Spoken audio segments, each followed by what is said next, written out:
great to be your Attorney General, the people's protector. And I get the honor right now of asking Virginians to rehire me, but I also get to remind Virginians of where Virginia was 4 years ago versus where it is now. The Virginia of 2021 was a very, very different Virginia. The Virginia of 2021 was a state that was 46th in the country in job creation. We were 48th out of 50 states in reopening our schools. We had folks telling us in Richmond that putting your child in front of a computer screen for 8 hours a day was somehow a quality education. And the results are tragic. And tragically as well, we saw for the first time since Calvin Coolidge was president, more people were moving out of the state for 4+ straight years than moving in. For those of you who don't know, I had a young staffer ask me one time, well, who's Calvin Coolidge? I said, well, it happened over 100 years ago. Virginia was literally a state that was dying. People moving out of the state, 46 in the country in job creation. And then something remarkable happened. Something remarkable happened. The great Virginia comeback happened when you hired myself, you hired Glenn, you hired Winsome, and we saw this amazing turnaround here in Virginia, did we not? We saw an amazing turnaround. We went from 46 in the country in job creation to top 5, $130 billion of new investment. And yes, we reversed the trend. Now, there are more people, after 4+ years of more people moving out of the state than moving in, now we have more Virginians moving to this great state that we have called home. That is a remarkable turnaround we all should be proud of. When I said Virginia, when we took over in 2021 was a dying state, that's literal. When I took over as Attorney General, our murder rate was at a 20-year high. Our violent crime rate was at a 30-year high. Our addiction death rate was the highest we'd ever seen in Virginia history. And I said I was going to focus, I said that your family's safety will be my mission as Attorney General. And we decided to work with law enforcement instead of working with law enforcement. And we launched the most comprehensive program we've ever seen in the Attorney General's office to go after violent repeat offenders, to go after those fentanyl dealers. And the results have been utterly remarkable. A 3rd drop in our murder rate, a double-digit drop in our violent crime rate.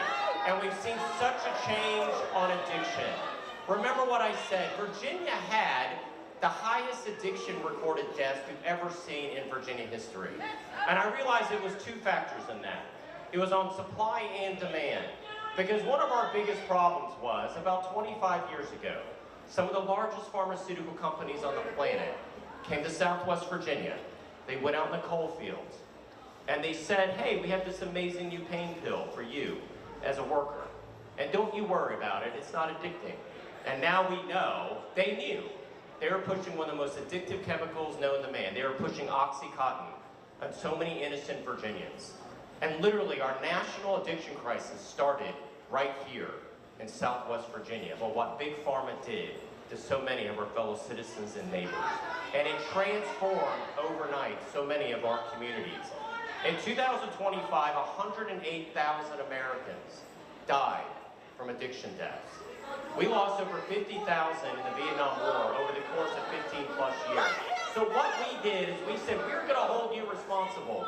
We filed some of the most aggressive lawsuits ever seen in the history of Virginia, some of the largest settlements ever seen in the history of Virginia, $1.5 billion and counting, and that is not money that goes to our office. We worked on a bipartisan basis in the General Assembly to set up the Opioid Abatement Authority.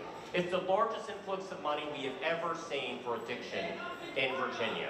And so a couple of weeks ago, I was able to be at the Men and Women's Recovery Center down in Abingdon, a remarkable, remarkable place where these women pour themselves into those. They have a message that if you're dealing with addiction, and listen, chances are statistically, somebody here is dealing with addiction right now.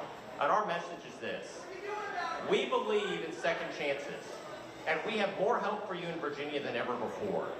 And so we are so proud. I was able to be at the ribbon cutting 2 years ago and talk to so many of those women that for many of them it's the first step to be reunited with their babies, with their children. That is something we should also applaud. And then we went after the dealers. My office has prosecuted and got enough fentanyl off the streets of Virginia that would have killed 7 million Virginians. That's how much fentanyl our office alone has prosecuted.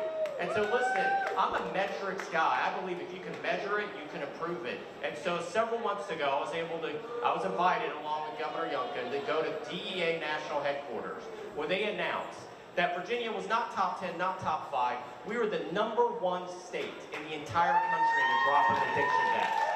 #1 in the entire country. More than double the national average. That's what being the People's Protector is all about. We're proud that my office, the Attorney General's Office, the Civil Rights Division, got the largest civil rights discrimination settlement in Virginia history, holding those responsible discriminating against our fellow Virginians. And so now I get the honor of asking you to rehire me to continue to be the People's Protector. And I'm ready for another 4 years. And so, we have an amazing moment too as Americans. It's an amazing moment for us. It is an amazing moment for us as Virginians. And so next year, I am so glad we had the Virginia 250 here to talk about America's birthday. Because listen, politics is healthy. It's good to have debate. That's actually the symbol of a free society. I'm reminded of what a Marine told me one time. He said, you know, if you go to Arlington National Cemetery and you watch those crosses and those Stars of David, you don't see an R or a D next to anyone's name. So never forget that somebody who thinks very differently than you politically has given the last full measure of devotion to this remarkable country we call home. In other words, the person that thinks differently than you politically is not your enemy. So let's not act like it. So listen, it is an honor to be here. It's an honor to be with you all. And I'm reminded of, and I'll end with this. One of my favorite presidents is President Reagan, who made this observation about us. He made this observation about us as a people. He said, of all the countries in the world, America is the only country, the only one, in which our national anthem actually ends with a question. Does that flag still fly over the land of the free and the home of the brave? I think that was by design, as President Reagan noted, because it's a question that has to be answered by every generation. It's an honor to be here in front of you all today. It's an honor to have your support. God bless you all. God bless Virginia. Thank you.